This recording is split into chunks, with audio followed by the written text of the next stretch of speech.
As we look ahead to the midterms, one of the biggest battlegrounds will be Nevada, where Democratic Attorney General Aaron Ford has won his party's nomination for governor.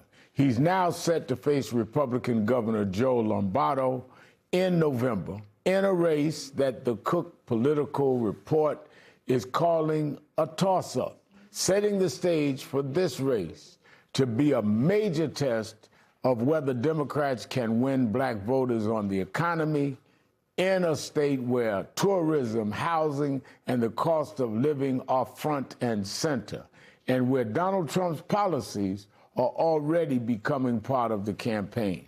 Joining me now is Nevada Attorney General and Democratic gubernatorial nominee Aaron Ford. Mr. Attorney General, let me start with the basic question. You have served as Nevada's Attorney General, the first black man to hold statewide office. You've already broken barriers, and now you are running for governor. Why are you running, and what do you believe Nevadans need right now that they're not getting from Governor Lombardo? Well, great to see you, Reverend Sharpton. Always great to be on your show. And here in Nevada, look, here's the deal. We are suffering from what is called the Lombardo-Trump economy. We have a governor who has ignored the circumstances of regular Nevadans on an every single day basis. This Lombardo-Trump economy has led to higher housing prices, higher gas prices, higher grocery prices. Our healthcare system is the prices are going higher and higher on a daily basis. And what we have, instead of a governor who's looking out for what I call the entirety of the Nevada family, is someone who kowtows and kisses up to Donald Trump. He is becoming Donald Trump's doormat, always lying down, afraid to stand up for the for Nevadans. And Nevadans deserve an individual who's going to be a champion, looking out for Nevada families, and that's going to be me. Now, Nevada is a state where the economy relies on tourism and the gaming industry. Those industries have been hit hard by President Trump's tariffs, immigration crackdowns, and his war with Iran. And yet the president says he doesn't care about inflation. He also says your Republican opponent, Joe Lombardo, is a MAGA all the way. What would you do differently for working families in Nevada? Well, I think phraseology I've seen used to represent Joe Lombardo as a MAGA warrior. And it's just horrendous to think that we have someone, again, who's more willing to lie down for Donald Trump and to lay down his principles than to stand up for Nevada families. These tariffs you're talking about provide a perfect example.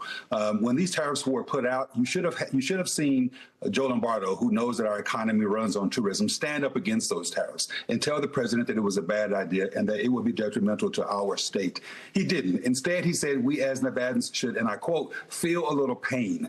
We don't need pain. We need leadership. And at the end of the day, when I looked at that at the law and saw that it was unconstitutional and illegal, I filed a lawsuit over it. One of 13 states that did that, 14 states, I believe it was. And we prevailed in that lawsuit and have gotten those tariffs ruled unconstitutional. And we are now seeking refunds for the businesses and the individuals who ultimately paid those taxes. That's what it was. $1,700 out of Nevadans' pockets went to pay for those tariffs. And you know what our governor said? That we don't deserve those refunds. And that is another prime example of Donald Trump and Joe Lombardo ruining our economy. Our state is going to have a governor in me who is going to pass bills that are going to improve our opportunities to purchase homes. We're going to limit the amount of homes that, for example, out-of-state corporations can buy up, or corporations, period, can buy up. We're going to tackle healthcare by looking at the prescription drug prices and capping some of those at the Medicare negotiated price, and so many other different plans that we have, and we're looking forward to implementing those. Now you've also had a front row seat to the Trump era as Attorney General, because Democratic Attorney Generals have often been one of the last lines of defense against federal overreach. Talk to us about your record fighting back as Nevada's Attorney General and how that experience would shape the way you would govern if you're elected. Well, like I say, we have a governor who lies down. I stand up. I stand up against Donald Trump and against anybody. Frankly, I sued Biden as well. Anyone who is hurting Nevadans, I stand up against. I've beaten Donald Trump in court dozens of times, and that's just this term. His first term, I beat him upwards of 100 times, working with other colleagues of mine in the Attorney General rank. Now, at the end of the day, what we're going to have in this office is someone who's willing to stand up.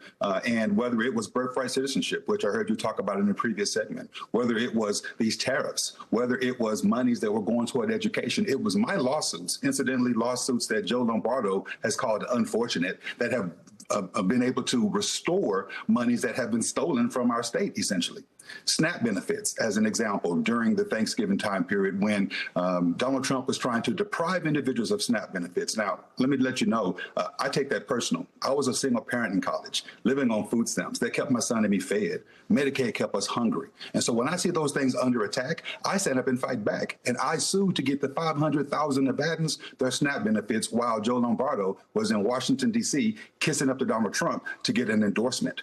That's the kind of fighter that we need, someone like me who's going to be able to stand up and push back against nonsense and defend Nevadans. All right, Nevada Attorney General Aaron Ford, thank you for your time.